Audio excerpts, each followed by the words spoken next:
On the night of March 31st, 1922, something happened at a small farmhouse in Bavaria that no one has ever fully explained. 6 people died. The exact details of how they died and by whose hand remain a mystery that has haunted Germany for over a century. This is the story of Hinterkaifeck. The farm sat isolated in rural Upper Bavaria, surrounded by dense forest and rolling hills.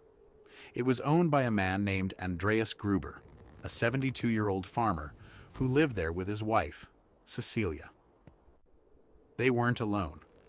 Living with them was Andreas's son, Lorenz, his daughter-in-law, and 2 grandchildren, 8-year-old Joseph and 7-year-old Maria. On the surface, it looked like any other Bavarian farm of the time. Underneath, something was very wrong. In early March, Andreas Gruber began telling people in the village something disturbing. He said he'd found footprints in the snow, leading from the forest directly to the farmhouse. Not away from it, to it. He told neighbors he'd heard strange sounds coming from the attic, footsteps, movement, and there was something else. Something he seemed almost ashamed to mention. Andreas believed that someone, or something, was watching the farm at night. His family thought he was losing his mind. But Andreas wasn't finished. He confided in the local priest that he believed one of his own family members was the culprit. Someone living in that house was the intruder he'd been sensing. The priest dismissed it. The stress of farm life, he said. Too much worry. By late March, something shifted. The farmhand quit abruptly. No explanation, just left. The neighbors noticed that Gruber had stopped coming to town entirely. And then, the farm went quiet. Too quiet. It wasn't until April 4th, 5 days later, that someone finally checked on them.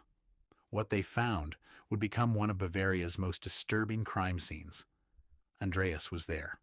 So was Cecilia, Lorenz, his wife, the 2 children. All dead. But here's where it becomes truly strange. They weren't found together. Some were in beds, covered with blankets. Others were positioned differently. And the method of death, it was brutal. Axes, heavy tools, blows to the head, the back, repeated injuries. Yet the killer had covered some bodies carefully, as if showing remorse. Others were left where they fell. The police investigation revealed something even more disturbing. Whoever killed them had stayed at the farm after the murders. There was evidence they'd eaten there, slept there, spent days, possibly weeks, living among the bodies of their victims. Blood was discovered on clothing. Scratches suggested a struggle, but none of the wounds suggested a quick death. These were sustained, methodical attacks. The theory emerged that the killer wasn't a stranger at all. It had to be someone the family trusted. Someone who could get close enough to strike without immediate resistance. But who? Suspects emerged, disappeared. The case grew colder. To this day, the Hinterkaifeck murders remain officially unsolved. The farmhouse was eventually destroyed. The forest still stands, and the question lingers in the silence of that Bavarian countryside. Who walked from the forest to that isolated farm? Who lived among those bodies? And why does no one really know? Some mysteries, it seems, are meant to stay buried. This has been Midnight Chronicles.